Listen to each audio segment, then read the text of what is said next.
Gênesis, no capítulo 28. Acompanhe na sua Bíblia, por favor. Eu estarei lendo na Almeida atualizada. Acompanhe na sua Bíblia. Isaac chamou a Jacó e, dando-lhe a sua bênção, lhe ordenou, dizendo: não tomarás esposa dentre as filhas de Canaã. Levanta-te, vai a Padã-Arã, a casa de Betuel, pai de sua mãe, e toma lá por esposa uma das filhas de Labão, irmão de tua mãe. Deus Todo-Poderoso, Deus Shaddai, te abençoe e te faça fecundo e te multiplique para que venhas a ser uma multidão de povos, e te dê a bênção de Abraão, a ti e a tua descendência contigo, para que possuas a terra de tuas peregrinações, concedida por Deus a Abraão. Assim despediu Isaac a Jacó, que se foi a Padã-Arã, a casa de Labão, filho de Betuel, o arameu, irmão de Rebeca, mãe de Jacó e de Esaú. Vendo, pois, Esaú que Isaac abençoara a Jacó e o enviara a Padã-Arã para tomar de lá esposa para si, e vendo que ao abençoado lhe ordenara, dizendo: não tomarás mulher dentre as filhas de Canaã. E vendo ainda que Jacó, obedecendo a seu pai e a sua mãe, fora a Padã-Arã, sabedor também de que Isaac, seu pai, não via com bons olhos as filhas de Canaã, foi Esaú à casa de Ismael e, além das mulheres que já possuía, tomou por mulher a Maalaque, filha de Ismael, filho de Abraão, irmã de Nebaiote.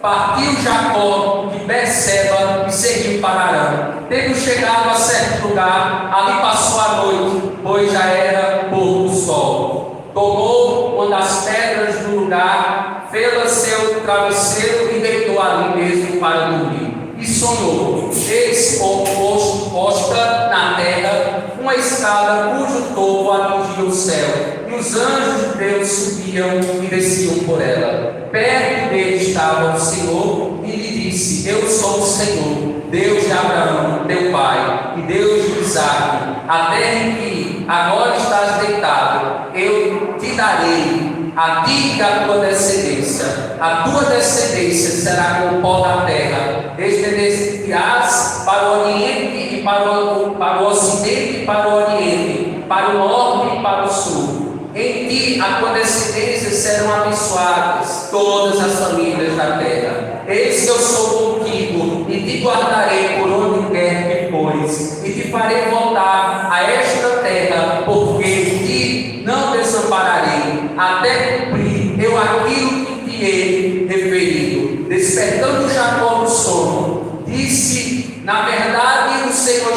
está neste lugar, e eu não sabia. E temendo disse: quão temível é este lugar! É a casa de Deus, a porta dos céus.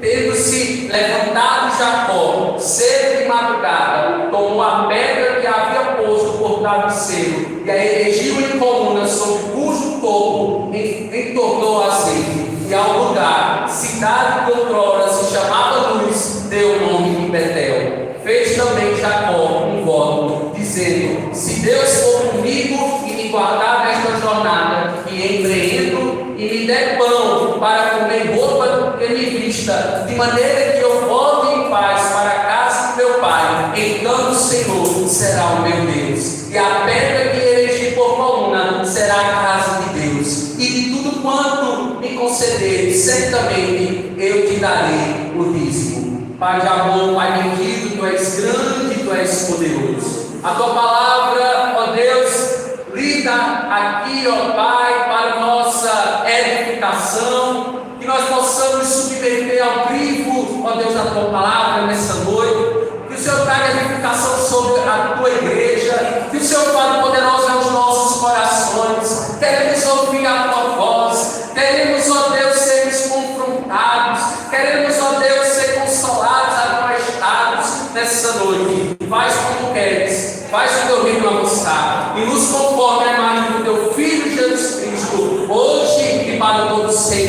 com alegria dizemos amém, graças a Deus. Eu queria refletir com os irmãos nessa noite na seguinte temática: Deus é Deus de aliança. Você pode repetir comigo? Deus é Deus de aliança. Meus amados irmãos, Deus realizou alianças com homens por toda a vida, sendo esse um sinal incontestável da sua onipresente e inesperada promessa. A exemplo disso são os 4 patriarcas: Abraão, Isaque, Jacó e José. Vejamos, quando Deus confirmou a sua aliança com Abraão aos 99 anos, em Gênesis, no capítulo 17,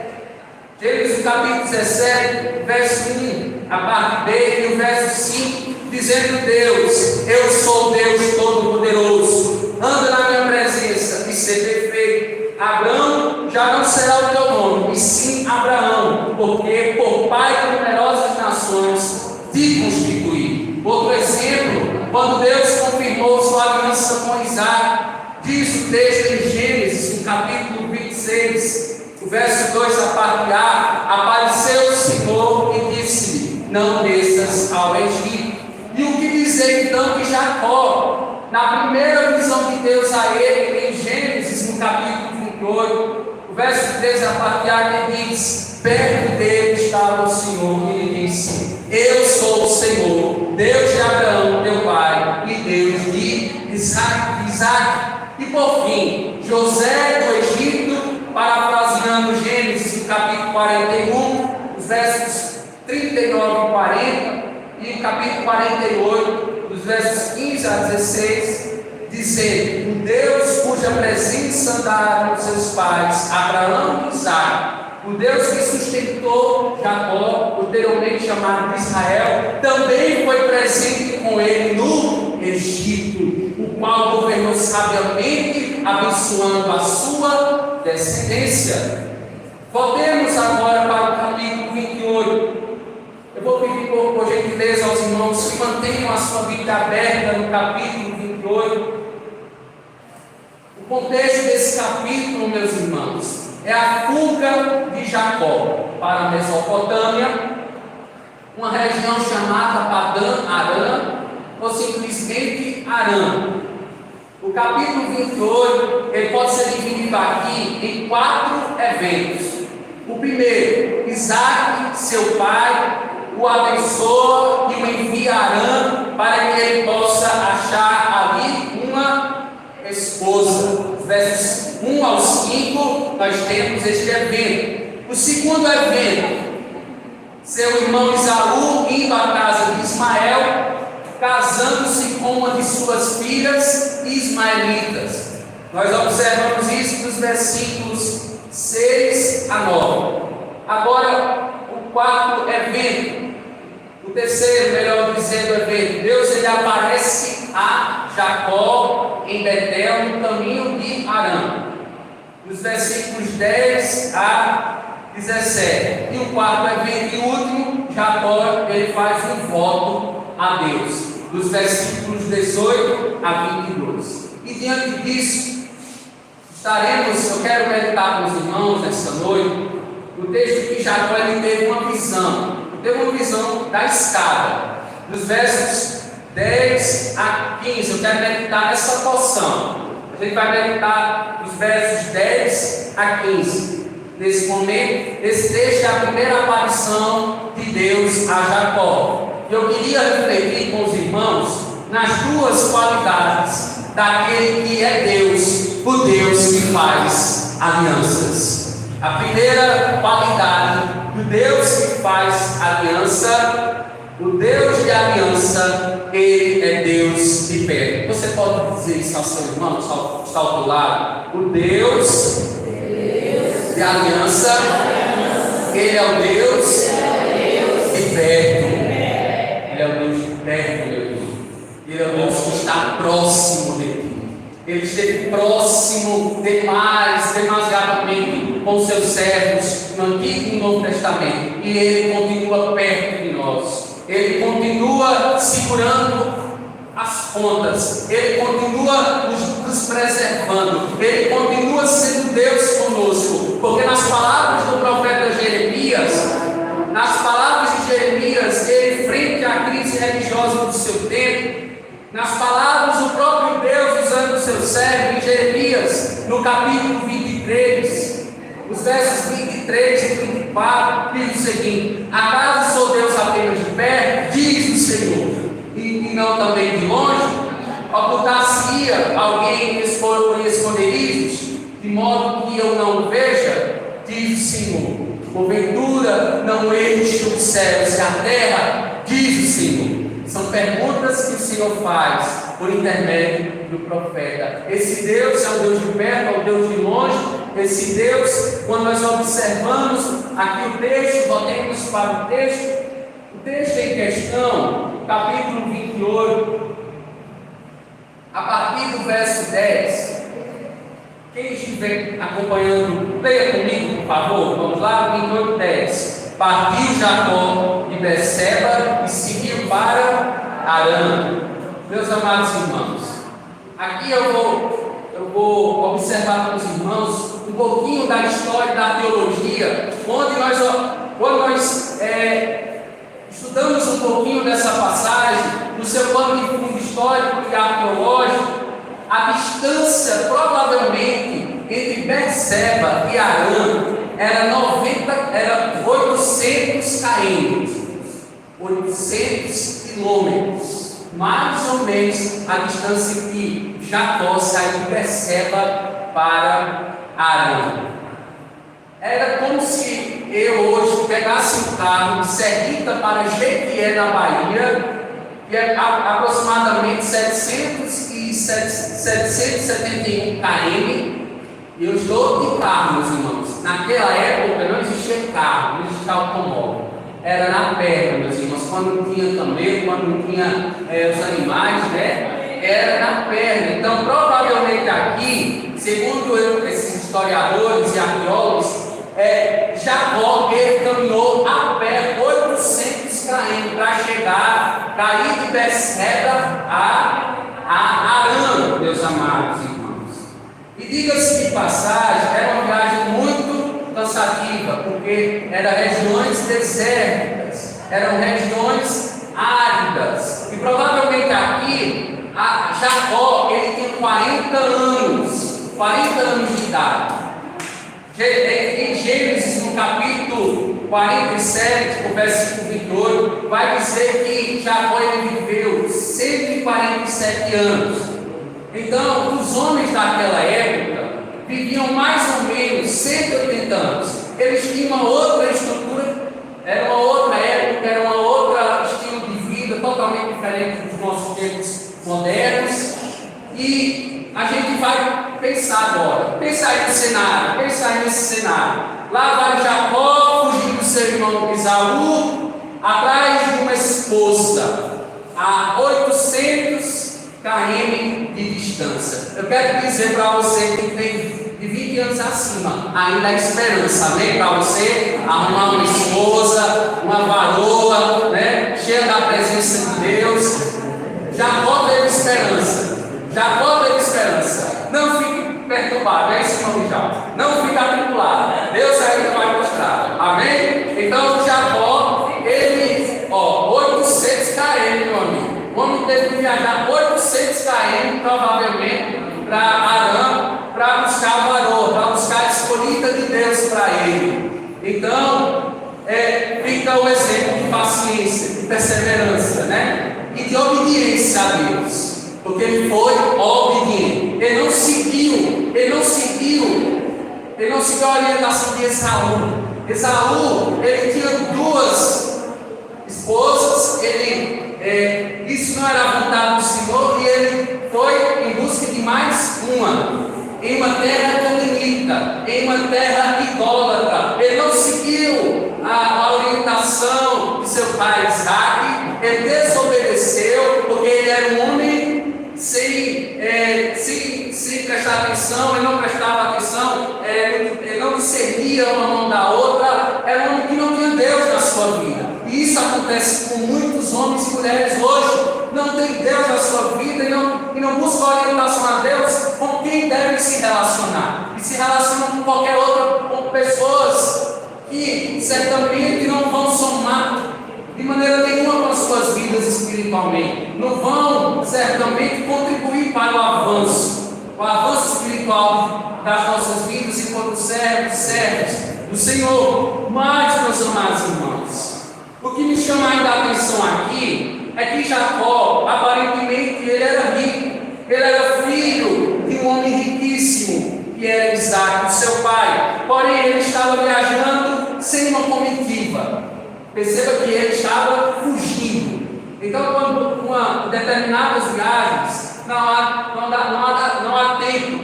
há tempo de planejar uma viagem, quando você sai fugido de algum lugar, com ameaça iminente de morte. Então, ele não tinha uma comitiva com ele. Ele não viajava com camelos. Ele não viajava com servos e ajudantes. Talvez porque ele escaparia mais cedo do seu irmão Esaú. Provavelmente, depois de viajar uns 80 quilômetros, ele chegou a uma cidadezinha chamada Luz. Vamos observar aí, versículo 19. Vai dizer o quê?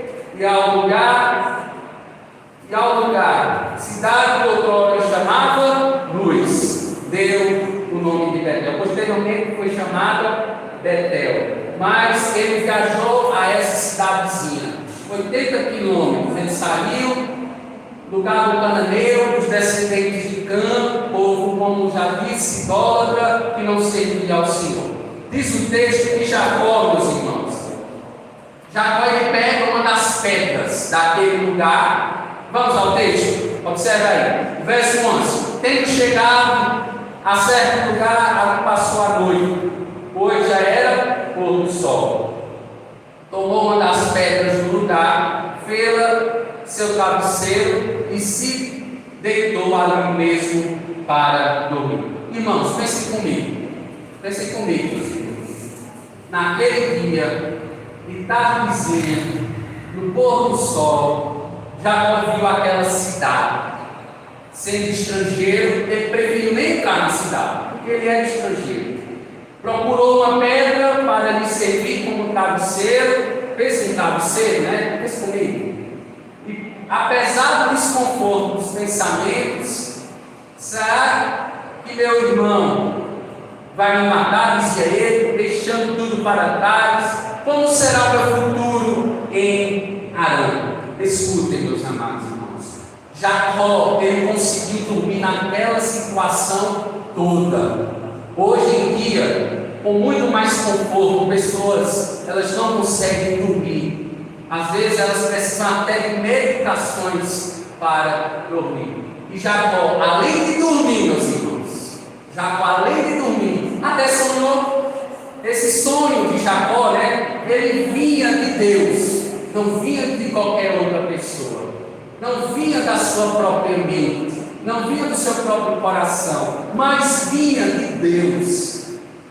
E quando as coisas de Deus sobrevêm às nossas vidas, elas são sem explicação. Deus ele não dá explicação a ninguém do que ele faz. Amém? Ele não deu explicação, por exemplo, a Jó, do que estava acontecendo, os episódios que estavam sucedendo na vida de Jó. Ele perguntou, ele questionou, e Jó ele não foi capaz de responder um questionamento sequer do nosso Deus. Mas observe que ele dormiu e sonhou. E ele, no verso 12, acompanha aí na sua Bíblia, e sonhou, e ele posta na terra uma escada, cujo topo atingia o céu, e os anjos de Deus subiam e desciam por ela. Observe esse cenário. Segundo o pastor Augusto Nicodemos, esse sonho concedido de Deus para Jacó, ele teve o objetivo de consolar e encorajar. E eu também acredito nisso. Deus ele encorajou o seu servo aqui. Deus ele consolou o seu servo aqui. Irmãos, automaticamente a gente pensa logo, na verdade, qual O que é que quando a gente lê essa passagem, esse som, o que é que a gente pensa? Uma escada, né? Uma escada que a gente pinta logo esse cenário na nossa cabeça. Uma escada que vai da terra ao céu, talvez com um corrimão, né? Dourado, né? E anjos do Senhor subindo e descendo. Quem imaginou isso agora? Quem imaginou isso onde você está? Então é a imagem que a gente coloca automaticamente na nossa mente. A gente pensa que é dessa forma, que aconteceu dessa forma, porque é um pensamento ocidental nosso. A gente pensa dessa forma, a gente pinta esse cenário desta forma. No entanto, meus amados irmãos, segundo os estudiosos, aqui a figura aqui é de um zigurate. O que é um zigurate, pastor? No zigurate nós temos a figura da Torre de Babel. No capítulo 11 de Gênesis, aqui nós temos os estudiosos aqui, eles aplicam essa cena a uma figura de um zigurate, que é um tipo de torre de Babel, no templo de Babel, onde os homens eles tinham um pensamento de construírem uma torre com níveis de ocupação e em seu topo uma escada que iria até o céu, a fim de que os homens chegassem aos seus deuses e os deuses pudessem descer até os seus adoradores. Nesse sentido, a forma correta para a gente ler o Antigo Testamento é com os olhos no Antigo Oriente. Então, provavelmente, meus irmãos, prestem atenção, por favor. Jacó viu uma torre em forma de zigurate. Quando você chegar em casa, você pesquisa é como se fosse uma torre antiga, do mundo antigo. Você pesquisa na internet, procura imagens, né, dessa forma de zigurate, cujo topo da torre, os anjos do Senhor estavam subindo e descendo. Então, provavelmente, o que Jacó viu em sonho foi uma torre em forma de zigurate, onde no topo dessa torre existia uma escada, e essa escada dava acesso aos céus. Do topo ele via anjos subindo e descendo. Quem está entendendo, diga amém. Amém. E aí vem a pergunta que não quer calar: qual é o significado do sonho, pastor? Meus amados irmãos, qual é o significado desse sonho? Uma escada onde anjos do Senhor sobem e descem. Segundo o pastor Augusto de Podemos, se a Bíblia não dá o significado, o sonho fica sem sentido, vulnerável a interpretações pessoais, subjetivas. Irmãos, aplicando para as nossas vidas, tem gente que é guiada por sonhos. Você sabia que tem gente que ainda é guiada por sonhos hoje?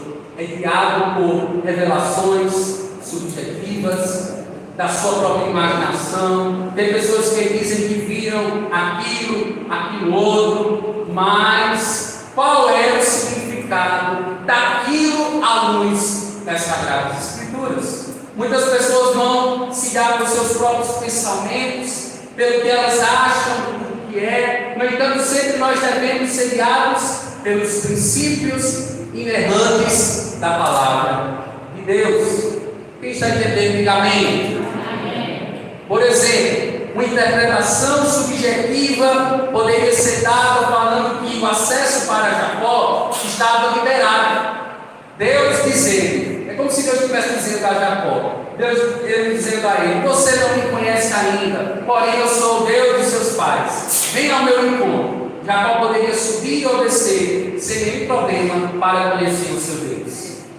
Outra interpretação equivocada, a visão ainda poderia ser o contrário: Deus decidindo descer e habitar entre os homens e com Jacó. No entanto, a interpretação nos dada séculos depois com o Senhor Jesus Cristo. Séculos depois, com o Senhor Jesus Cristo, a interpretação desse sonho ela é nos dada. Por isso que dizemos que a revelação bíblica, meus irmãos, a revelação bíblica, ela é progressiva. progressiva. Ela é o quê? Gradativa. E que o Novo Testamento é que interpreta o Antigo Testamento. Não é o contrário. O Antigo Testamento não interpreta o Novo Testamento, mas é o Novo Testamento que interpreta o Antigo Testamento. Jesus, certa feita, conversando com os seus discípulos, abram comigo em João capítulo 1.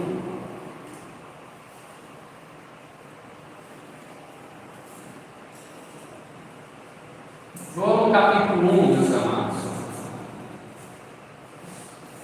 dos versículos 43 a 51, aqui o contexto aqui dessa passagem, Jesus, ele conversando com os seus discípulos, chamando eles para seguir o seu caminho, discipulando, chamando eles para participar do colégio apostólico. Dos versos 43 a 51, certa feita viu Natanael debaixo de uma figueira.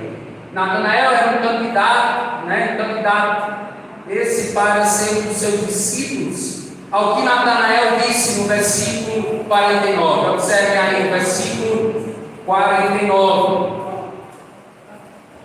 Então exclamou Natanael: Mestre, tu és o Filho de Deus, tu és o Rei de Israel. Ao que Jesus lhe respondeu: por que disse que te vi debaixo da figueira crês?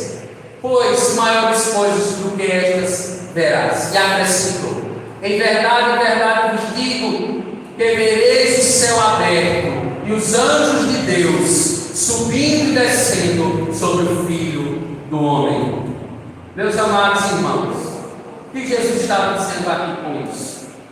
Jesus, ele pega a passagem de Gênesis capítulo 28, Jesus ele se utiliza dessa passagem de Gênesis capítulo 28 e aplica para si. Ele vai aplicar essa passagem para si, para dizer que a interpretação dela é que Deus haveria de vir, descer de sua glória e habitar entre os homens, entre nós.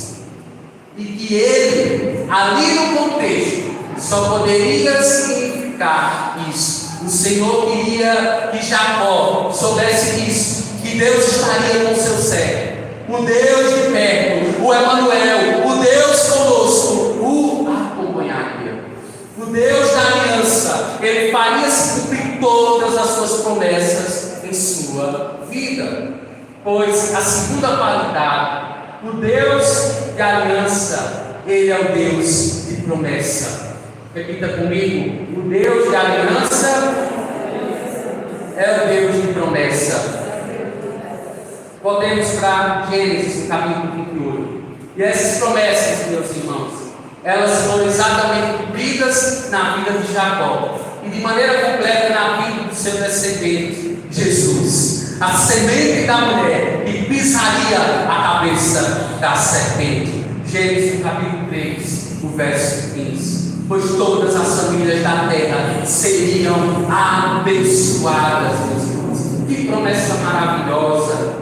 Vejamos no mesmo sonho, no versículo 13, a parte B. Quem achou, ler comigo, por favor. Gênesis 28, 13, a parte B. A parte B, a parte A, melhor dizendo, leiam comigo, por favor. Perto dele estava o Senhor e lhe disse: eu sou o Senhor, Deus de Abraão, teu pai, e Deus de Isaque. Em outras palavras, eis aqui, eis que o Senhor está aqui, né? Estava no topo da escada. Nas versões NVI e NVT fala o seguinte: eis que o Senhor estava no topo da escada. A versão que eu estou lendo, a Almeida atualizada, o entendimento dessa versão, ela é o que se aproxima mais do hebraico e dá a entender aqui nesta versão que o Senhor estava ao lado dele. Ele não estava no topo da escada, ele não estava descendo a escada, mas ele estava ao lado dele. Isso tem que me chamar a atenção. isso tem que chamar a sua atenção nessa noite. Porque o Senhor, com aqueles que Ele tem uma aliança, Ele se encontra ao nosso lado.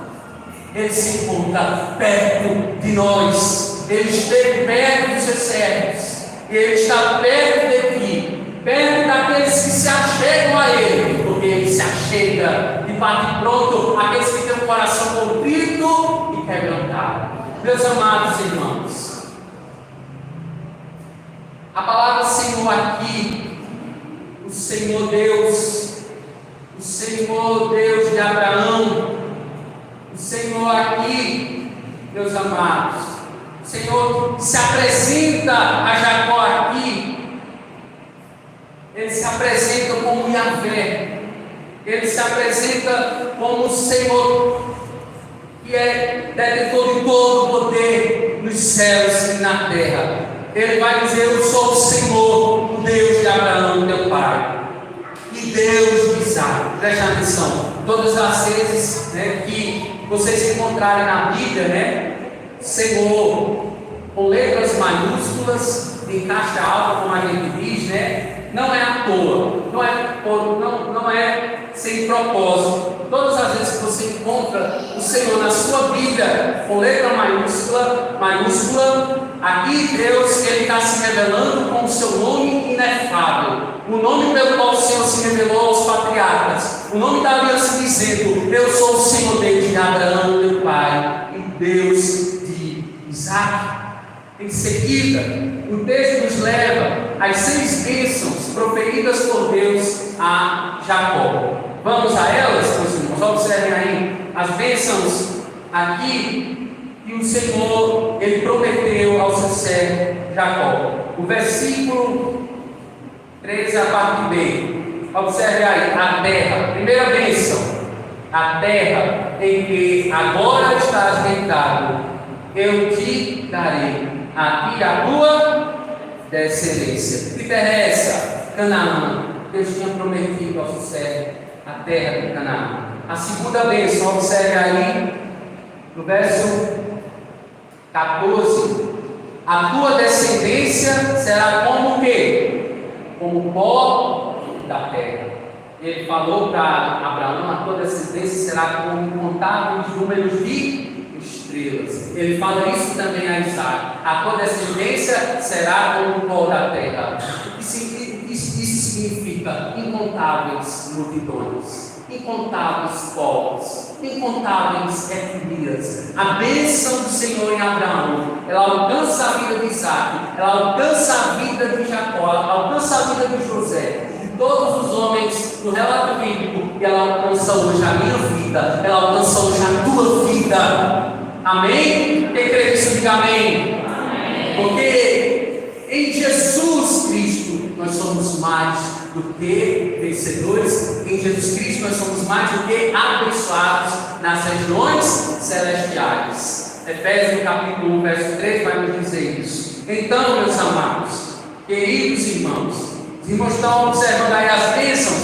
A terceira bênção agora se encontra ainda no verso 14. Aqui nós observamos o centro das promessas. O centro das promessas do Senhor sobre a vida de Jacó. A parte final do versículo 14. Quem estiver atento à leitura, leia comigo, por favor, vamos lá. Serão abençoadas todas as famílias da terra. Vou ler novamente. Serão abençoadas todas as famílias da terra. Até o centro das promessas do Senhor na vida de Jacó. O centro das promessas. Por que o centro das promessas? Estão no versículo 14. A promessa aqui, meus irmãos, a promessa aqui é messiânica. Amém? A promessa aqui é messiânica. Ela apontava para a vida de Jesus. Deus mandaria o seu Filho para morrer pelos nossos pecados, para pagar o preço pelos nossos pecados. Agora, recentemente, na escola do conhecimento bíblico, nós observamos que os homens na antiga aliança, eles foram salvos da mesma forma que nós somos salvos, crendo na morte crendo no Messias, melhor dizendo, mediante a fé. Eles não saberiam como Deus iria reconciliar eles com Ele, por causa dos seus pecados. Mas eles sabiam que haveria de vir um semelhante a Deus, 100% homem, 100% Deus, aquele que restauraria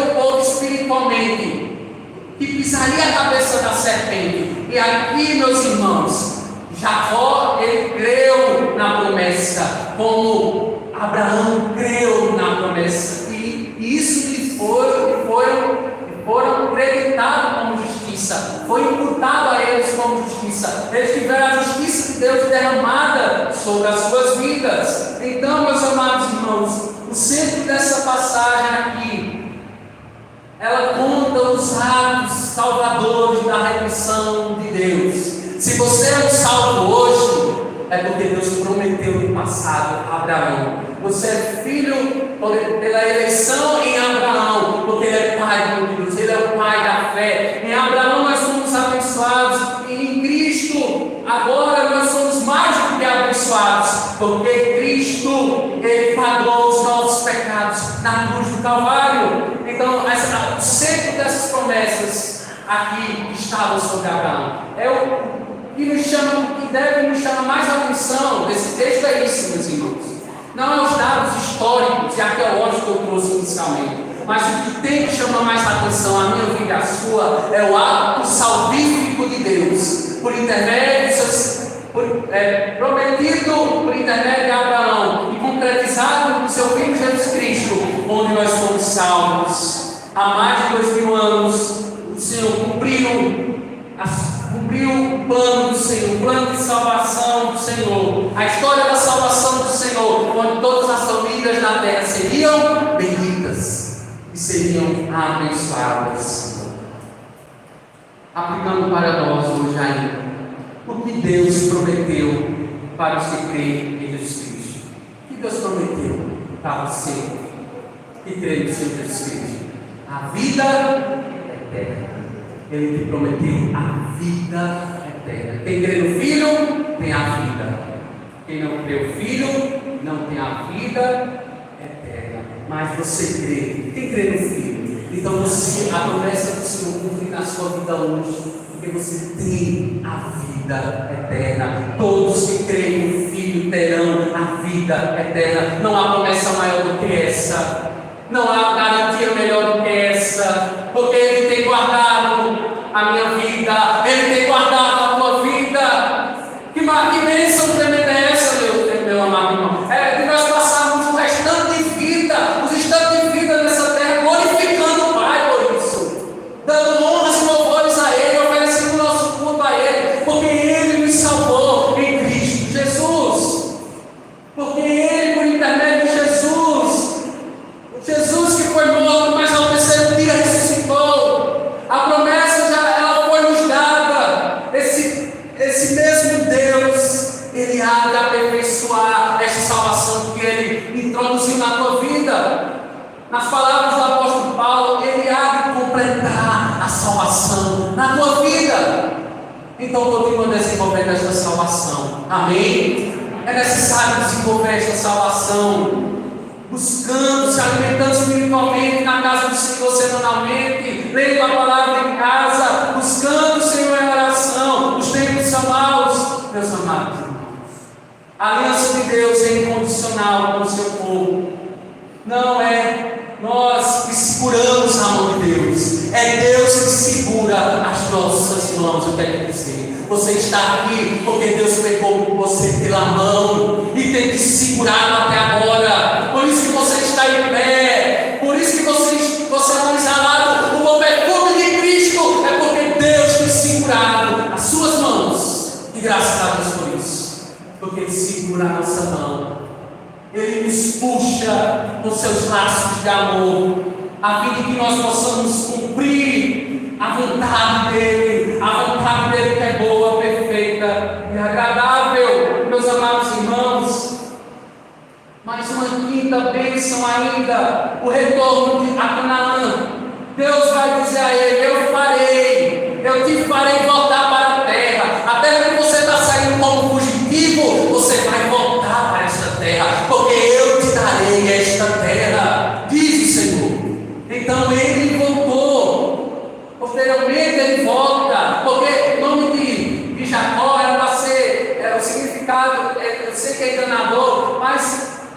O significado do nome dele é muito sugestivo para fugitivo também, porque ele saiu fugitivo do seu irmão. E os anjos tiveram encontro com ele. E ele também saiu, no momento que ele saiu fugitivo de Labão, posteriormente, também ele teve a presença de anjos. Foram as duas oportunidades que ele teve a aparição de anjos. No momento que ele foi fugitivo de seu irmão Esaú, e no momento que ele foi fugitivo de seu tio Labão, posteriormente. Mais uma sexta e última promessa. Observem aí. A sexta e última promessa, versículo 15: eis que estou contigo e te guardarei por onde quer que fores, e te farei voltar a esta terra, porque te não desampararei, até cumprir o quê? Eu aquilo que ele te referiu. Meus amados irmãos, o Senhor, Ele preservou a vida do patriarca. Ele disse a ele: eu não te desampararei. E o Senhor te diz hoje: eu não te desampararei, até cumprir aquilo que te hei referido. O Senhor tem promessa para a minha vida, o Senhor tem promessa para a tua vida. A maior promessa já foi concluída, já foi acabada, que é a nossa salvação em Cristo Jesus. Ninguém toma a nossa salvação, nem Satanás, nem o diabo, nem a nossa carne, nem os poderes infernais da maldade. Ninguém toma a nossa salvação, porque o Senhor, Ele promete aqui a preservação, meus irmãos. Ele preserva aqueles que Ele tem uma aliança, Ele preserva aqueles que Ele tem uma intimidade, meus amados irmãos. Ele preserva. Aqui, nós temos aqui nesta promessa. Essa promessa aqui, ela nos fundamenta, ela nos dá base para a doutrina da perseverança dos santos.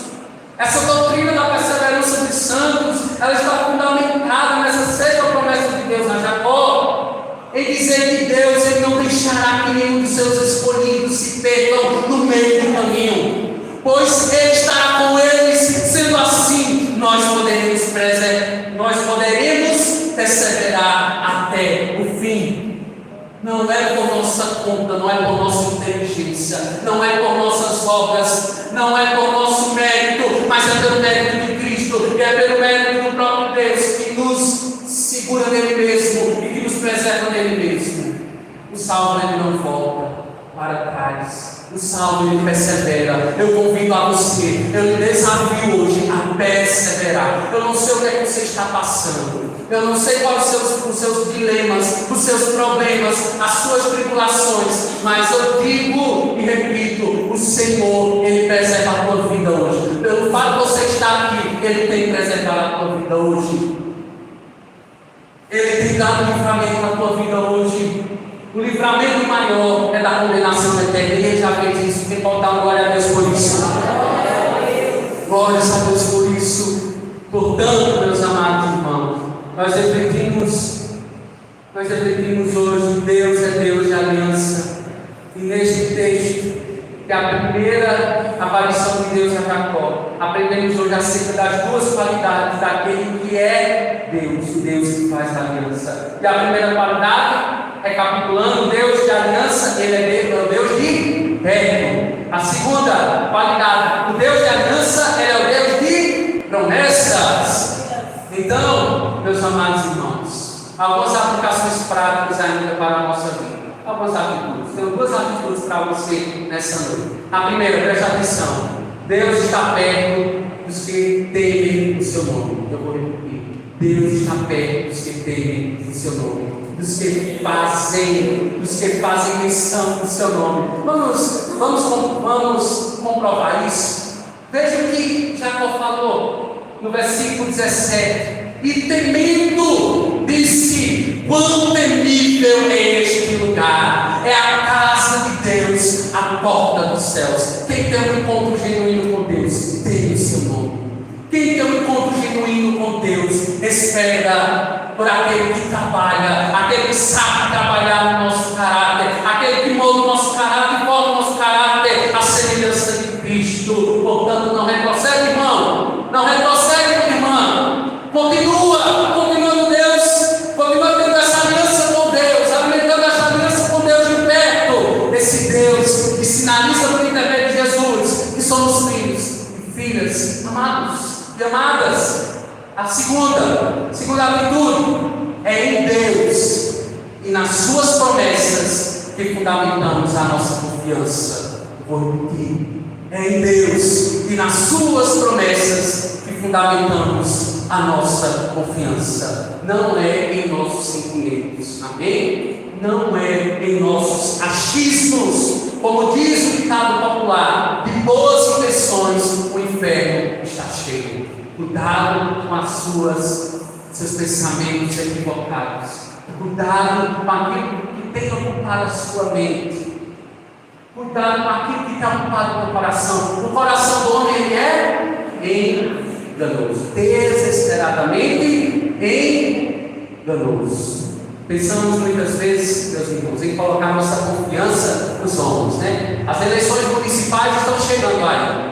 Cuidado com a confiança demasiadamente nos homens, porque eles são de carne e eles são de osso. Confie naquele que tudo pode fazer, naquele que prometeu e é fiel para cumprir, porque ele não é homem para que minta, nem filho do homem para que se arrependa, meus amados. Irmãos, que possamos, meus irmãos, não projetar ídolos de carne e osso no nosso coração, apoiando nossas vidas em ideias modernas, nos valores do mundo, e acabarmos nos quebrando, e acabarmos com isso nos destruindo, muitas vezes de maneira consciente ou até mesmo inconscientemente. Deus nos ajude. Que Deus nos livre do mal. Amém, irmãos?